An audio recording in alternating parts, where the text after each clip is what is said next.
Hello student, I am Prabhat Saxena and you are watching my channel CL School and आज मैं आपको एक छोटा सा टॉपिक पढ़ाऊंगा क्लास 9th का फर्स्ट चैप्टर बायो का, जिसका नाम है जीवन की मौलिक इकाई, और चैप्टर का जो टॉपिक है वो है राइबोसोम। आइए स्टार्ट करते हैं। आई थिंक आपको पूरा बोर्ड्स क्लियर दिख रहा होगा, पूरा थोड़ा सा क्लियर कर लेते हैं। जस्ट ए सेकेंड बस भाई।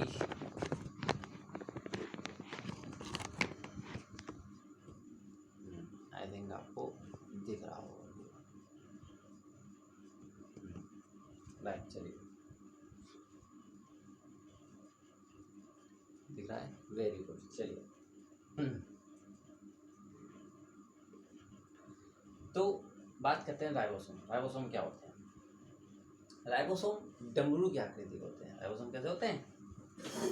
डमरू की आकृति के होते हैं। राइबोसोम आपके डमरू की आकृति के होते हैं और ये गोलाकार होते हैं। डमरू की आकृति मतलब शंकर जी डमरू देगा, डमरू की आकृति और गोलाकार। गोलाकार होता है गोल। इनका व्यास 140 से 160 एंगस्ट्रॉम होता है। व्यास कितना होता है? 140 से 160 एंगस्ट्रॉम होता है। व्यास वाले सघन सूक्ष्म कण होते हैं। 140 से 60 व्यास वाले कैसे होते हैं? सूक्ष्म सघन सूक्ष्म कण होते हैं। इसकी खोज, राइबोसोम की खोज किसने की थी? पैलाडे ने की थी। कब की थी? 1905 ईस्वी में। राइबोसोम की खोज अगर आपसे पूछा है कि राइबोसोम की खोज किसने की, तो आप बताएंगे राइबोसोम की खोज पैलाडे ने की थी। कब की थी? 1905 ईस्वी में की थी। और पूछ दिया जाए कि राइबोसोम किसके बने होते हैं, तो आप तुरंत बताएंगे राइबोसोम आरएनए और प्रोटीन के बने होते हैं। राइबोसोम किसके बने होते हैं? आरएनए और प्रोटीन के बने होते हैं। और राइबोसोम और आरएनए और प्रोटीन के बने होते हैं। आरएनए का पूरा नाम होता है राइबो न्यूक्लिक अम्ल। आरएनए का पूरा नाम क्या होता है? राइबो न्यूक्लिक अम्ल। और आरएनए की ये जो आरएनए और प्रोटीन, इन दोनों के मिलाने से हमारा राइबो न्यूक्लियो प्रोटीन बनता है।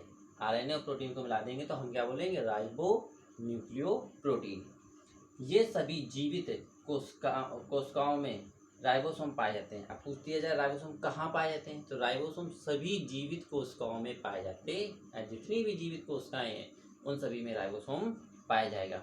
ये कोशिका द्रव्य में स्वतंत्र रूप से, ये किसमें? कोशिका द्रव्य में स्वतंत्र रूप से या अंतर्द्रव्यी जलिका में जुड़े हुए पाए जाते हैं। कोशिका द्रव्य में तो स्वतंत्र रूप से पाए जाएंगे, पर अंतर्द्रव्यी जलिका में कैसे होंगे? अंतर्द्रव्यी जलिका में जुड़े हुए मतलब ज्वाइंट पाए जाएंगे। और माइटोकॉन्ड्रिया, हरित लवक और किसमें? केंद्रक। तीन चीजों में, माइटोकॉन्ड्रिया, हरित लवक और केंद्रक, इन तीनों चीजों में राइबोसोम पाए जाते हैं। राइबोसोम की दो सब यूनिट होते हैं। ठीक, कितनी सब यूनिट होती है? दो। पहले सब यूनिट के पहले हम प्रकार देख लेते हैं। ठीक, चलिए। राइबोसोम के दो प्रकार होते हैं। एक होता है 70S राइबोसोम, एक होता है 80S राइबोसोम। ये जो एस है इसको ध्यान दीजिएगा, ऐसा ही है 70S, इसे 80S। इसको 70S राइबोसोम क्या है? इसका अवसादन गुणांक 70S होता है। जो 70S राइबोसोम होते हैं इसका अवसादन गुणांक कितना होता है? 70। देखिए यहाँ पे 70S लिखा है, क्या दे रहा है? 70S। ठीक, इसका अवसादन गुणांक कितना है? 70S है। और ये आकार में छोटे होते हैं। जो 70S के राइबोसोम्स होते हैं ये आकार में कैसे होते हैं? छोटे। और ये माइटोकॉन्ड्रिया, क्लोरोप्लास्ट एवं बैक्टीरिया आदि पाए जाते हैं। अब पूछ दिया जाए कि आपके ये कहाँ पाए जाते हैं, आपसे पूछ दिया जाए कि आपके 70S के राइबोसोम्स जो हैं वो कहाँ पाए जाते हैं, तो ये आपके कहाँ कहाँ पाए जाते हैं? ये आपके पाए जाते हैं माइटोकॉन्ड्रिया, क्लोरोप्लास्ट एंड आपका बैक्टीरिया। MC मतलब माइटोकॉन्ड्रिया, CHL मतलब क्लोरोप्लास्ट और BACT मतलब बैक्टीरिया। तो माइटोकॉन्ड्रिया, क्लोरोप्लास्ट और बैक्टीरिया में पाया जाता है, क्या पाया जाता है? 70S ribosome present. अगर पूछते थे कि 70S राइबोसोम कहाँ प्रेजेंट होते हैं? माइटोकॉन्ड्रिया, क्लोरोप्लास्ट और बैक्टीरिया में प्रेजेंट होते हैं। ये वेरी इंपॉर्टेंट है, याद रखिएगा। अब आप बात करते हैं 80S राइबोसोम क्या होता है। कौन सा? 80S। 80S क्या होता है? इसका अवसादन गुणांक 80S, इसका अवसादन 70 था, उसका अवसादन गुणांक 80 होगा। सिंपल सी बात है। ये आकार में बड़े होंगे, बस सीधी बात है। मान लीजिए किसी घर में दो बेटे हैं, तो एक बड़ा बेटा क्या होगा? बड़े बेटे को बड़ा बेटा कहा जाएगा, भाई का बड़ा बेटा। और छोटा होगा तो उसे छोटा बेटा कहा जाएंगे। सब पहला हक कोई सी चीज़ में किसका होगा, बड़े बेटे का होगा, क्योंकि वो बड़ा है। तो पहले सबसे हक किसका है, 80s राइबोसोम का। जो भी होगा सबसे पहले उसके साथ होगा, मतलब कि जो भी क्रिया करेगा वही करेगा, उसके बाद 70 राइबोसोम। तो क्या करता है, 80 राइबोसोम होता है, ये आकार में अपेक्षाकृत कुछ बड़े होते हैं। ध्यान दीजिएगा, ज़्यादा बड़े नहीं होते, कुछ बड़े। जैसे मान लीजिए बड़ा भाई है आपका सपोज दैट 20 साल का, और छोटा भाई कितना है, 19.5, 19 या 18, तो समथिंग 1-2 साल 3 साल, मतलब ज़्यादा अंतर नहीं होता है। ठीक, तो इसमें क्या होता है आपका, 70 जो होता है वो छोटा होता है और से थोड़ा सा बड़ा होता है। और अपेक्षाकृत कुछ बड़े होते हैं, ये उच्च विकसित कैसे होते हैं, उच्च विकसित पौधे एवं जंतुओं की कोशिकाओं पाए जाते हैं। अब ध्यान देने वाली बात है, ये जो 80s राइबोसोम है, 80s राइबोसोम्स है, ये उच्च विकसित पौधों एवं जंतुओं कोशिकाओं पाए जाते हैं। कहाँ पाए जाते हैं, पौधों, प्लांट्स एंड एनिमल। ठीक, सेल। तो याद रखिएगा 80s जो राइबोसोम्स होते हैं, दिखाई दे रहा है, हाँ आई थिंक दिखाई दे रहा है। तो 80s जो राइबोसोम होते हैं वो आपके प्लांट्स एंड एनिमल सेल में पाए जाते हैं। 80s राइबोसोम कहाँ पाते हैं, प्लांट और एनिमल में पाए जाते हैं। अब थोड़ा सा आपको दूरी करना पड़ेगा, क्योंकि आपको अगर हम दूर नहीं करेंगे तो समझ में नहीं आएगा। चलिए, हाँ अब आ जाएगा, देखो ध्यान दीजिए। तो अब ये बात होगी हमारे राइबोसोम, दोनों राइबोसोम समझ में आ गया। 70 से 80, 70 से क्या होता है, 70 से होता है, इनका गुणांक 70 से होता है, ये आकार में छोटे होते हैं, और इनका प्रेजेंट कहाँ क्या होता है, माइटोकॉन्ड्रिया, क्लोरोप्लास्ट और बैक्टीरिया में प्रेजेंट होते हैं। 80s क्या होते हैं, 80s जो होते हैं थोड़े से बड़े होते हैं, इनका गुणांक थोड़ा बड़ा होता है, और ये आपके कहाँ कहाँ होते हैं, प्लांट मतलब पौधों और जंतुओं की कोशिकाओं में पाए जाते हैं 80s। ठीक, अब इनके कार्य देख लीजिए। कार्य क्या होते हैं, कोशिका के सभी प्रोटीन व एंजाइम का संश्लेषण राइबोसोम के द्वारा होता है। जो भी कोशिका के प्रोटीन है, कोशिका के क्या प्रोटीन, कोशिका के सभी प्रोटीन एंजाइम का संश्लेषण जो होगा वो किसके द्वारा हो रहा है, राइबोसोम के द्वारा हो रहा है। ध्यान देने वाली बात है, इन्हीं कोशिकाओं को प्रोटीन फैक्ट्री कहा जाता है। इन कोशिकाओं को क्या कहा जाता है, protein factory. It's very important. समझ में आ रहा है आप लोगों को। तो ध्यान दीजिए फिर से कि कोशिका के सभी प्रोटीन व एंजाइम का संश्लेषण, कोशिका है तो उसके जो भी प्रोटीन होंगे, जो एंजाइम्स होंगे, उनका जो संश्लेषण हो रहा है, निर्माण जो हो रहा है, वो कहाँ हो रहा है, राइबोसोम के अंदर या राइबोसोम के द्वारा। ठीक, तो कोशिका के सभी प्रोटीन एंजाइम का संश्लेषण राइबोसोम के द्वारा होता है, और इन्हें कोशिकाओं को प्रोटीन फैक्ट्री कहा जाता है। और इन्हीं कोशिकाओं को क्या कहा जाता है, प्रोटीन फैक्ट्री। ठीक, कोशिका कहा जाता है protein factory of ribosome. Very good. अब आते हैं, बात करते हैं इस राइबोसोम की सब यूनिट पर। सब यूनिट क्या होती है, जैसे कि आपने सुना होगा कि कोई ब्रांड लेते हैं, जैसे मान लीजिए हम कोई किसी चीज़ का कोई ब्रांड लेते हैं, कपड़े में ब्रांड लेते हैं, सियाराम का कपड़ा लेंगे हम, तो सियाराम का जो ब्रांड होता है उसमें भी वैरायटीज़ होती हैं। सियाराम कोई ओरिजिनल ब्रांड आता है, इसकी कोई कॉपी कर नहीं सकता, वो होता है डुप्लीकेट। वो क्या हो गया, सियाराम भी उसमें भी लिखा हुआ बट उसका डुप्लीकेट होगा। इसी प्रकार से यहाँ पर देखिए सब यूनिट क्या होता है।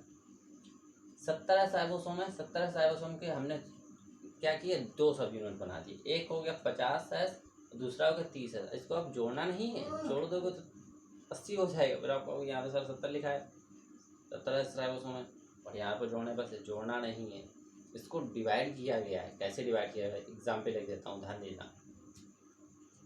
आप लोग बचपन में पार्ले जी बिस्कुट तो खाए होंगे, खाए, बताइए कितने आते हैं बिस्कुट, पता है किसी को, नहीं पता, किसी को नहीं पता। जब की हो यार तुम लोग तो बिस्कुट नहीं खाते हो, मैं पता है, खाया करो। देखो पार्ले जी का बिस्कुट आता है 2 रुपये वाला, जो बच्चों को दिया जाता है, जाओ 2 रुपये लो, मार्केट से ले आओ। जब बच्चा ज़्यादा रोता है, नहीं हमें तो बिस्कुट ही चाहिए, बिस्कुट लो भैया 2 रुपये लो, जाओ ले आओ। अब 2 भाई हैं, ध्यान देना, बिस्कुट पैकेट एक। अब एक बिस्कुट के पैकेट में कितने पीस निकलते हैं बिस्कुट के, बताइए, पता है, नहीं पता है, 7। कितने निकलते हैं, 7। अब 7 में जिसने पैकेट खोला, किसने पैकेट खोला, बड़ा वाला भाई लाएगा, भाई जाहिर सी बात है छोटा वाला इतना छोटा ही वो चल नहीं पाएगा, मान लो बाजार है, ठीक है, तो बड़ा वाला लाएगा। जैसे वो पैकेट खोलेगा तो पहले अपने हिस्से के 4 वो अंदर, बाकी ये पकड़ो तुम। बिस्कुट का पैकेट आया कितने का? 2 का, 70 थे, उसके एक पैकेट क्या है? 70 रहा है। उसमें डिवाइड जब कर दिया तो एक को तो ज़्यादा मिल गए, तो ज़्यादा वो जिसको मिले वो कौन है? बड़ा, और कम जिसको मिला वो कौन है? छोटा। तो इसी प्रकार से यहाँ सब यूनिट हो गई है 50S और 30S। तो जो 70S राइबोसोम था उसको हमने डिवाइड किया 50S और 30S यूनिट पे। तो देखिए ये 50 वाला खा पी के कैसा हो जाएगा? मोटा। अब भाई बड़ा भाई है, अब जो जितनी बार वो लाएगा उतनी बार पहले अपने हिस्से के 4 निकाल लेगा, बाकी तुम्हें 3 खाना खाओ, नहीं तो तुम जाओ ना खाओ। तो बेचारा छोटा वाला है कहता है ठीक है, जितने मिलने उतने ठीक है, भले सूखे बने रहो। तो ये क्या होता है? 50 सब यूनिट है, 50 सब यूनिट खा पी कैसा हो गया? कैसा दिख रहा है? ये मोटा, मोटू दिख रहा है, दिख रहा है मोटू। और ये कौन हो गया आपका? ये कौन है? पतलू। मोटू पतलू देखते हो?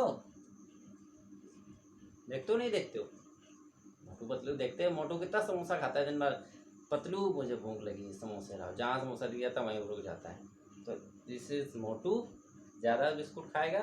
दिस इज पतलू, उसको कम मिलेगा। तो ये 50S और 30S इन 2 भागों में डिवाइड कर देंगे, जो कि इन दोनों को जब हम आपका फिर से जोड़ेंगे तो वो 70S राइबोसोम सब यूनिट बनेंगे। ठीक, आज का टॉपिक हम यही समाप्त करते हैं। और अगर आपको कोई भी चीज़ ना समझ में आई हो, किसी भी चीज़ प्रकार से कोई प्रॉब्लम हो, तो आप मुझे कमेंट करके बता सकते हैं। एंड एक सबसे इम्पोर्टेंट चीज़ कि आपके साथ आपके फ्रेंड भी होंगे, आपके आसपास जो फ्रेंड होंगे, ठीक है, उन सभी को ये मैसेज फॉरवर्ड कीजिए कि यहाँ पर यूट्यूब में CL स्कूल के चैनल पर आपको फ्री ऑफ कॉस्ट पढ़ाया जाएगा और डेली एक लेक्चर दिया जाएगा, डेली एक टॉपिक पढ़ाया जाएगा, जो कि बहुत ही डिटेल से पढ़ाया जाएगा। ये नहीं कि ओरल और ऊपर ऊपर पढ़ा दिया जाए, नहीं, पूरा डिटेल से पढ़ाया जाएगा कि किसी भी चीज़ को आप कैसे एलोबरेट कर सकते हैं किसी एग्ज़ाम्पल के साथ। और याद रखिए, पढ़ाई एग्ज़ाम्पल के साथ अगर आप याद रखेंगे तो वो हमेशा परमानेंट याद रहेगी। अगर आप एग्ज़ाम्पल नहीं जोड़ेंगे, जैसे हमने अभी बिस्कुट का एग्ज़ाम्पल दिया, तो जब भी आप बिस्कुट खाएंगे तो आपको राइबोसोम की याद आएगी। इसीलिए तो पढ़ाई हमेशा एग्ज़ाम्पल के साथ करिएगा, कभी भूलेंगे। एक इम्पॉर्टेंट इन्फॉर्मेशन सभी के लिए कि शिक्षा पर सभी का अधिकार होता है। शिक्षा पर सभी का अधिकार होता है, चाहे वो छोटा हो, बड़ा हो, गरीब हो, अमीर हो। तो आप स्टूडेंट हैं, स्टूडेंट फ्रेटर्निटी है, आपका फ़र्ज़ है कि जो भी स्टूडेंट हैं जो इस कोरोना महामारी में नहीं पढ़ पाए हैं, उन सभी के पास ये मैसेज फॉरवर्ड कीजिए कि आज से इस YouTube चैनल पर आपको डेली क्लासेस मिलेंगी और फ्री ऑफ कॉस्ट होंगी, कोई कॉस्ट चार्ज नहीं। आइए, ज्वाइन कीजिए, पढ़िए। और कोई भी क्वेरी होती, कोई भी आपको प्रॉब्लम्स होती है तो आप कमेंट में बॉक्स में लिखिएगा, मैं उसका आंसर टाइम निकाल कर ज़रूर दूँगा। ध्यान रखिएगा, शिक्षा पर सबका अधिकार है। आप भी पढ़िए और अपने दोस्तों को भी इसको फॉरवर्ड कीजिए। ठीक, थैंक यू।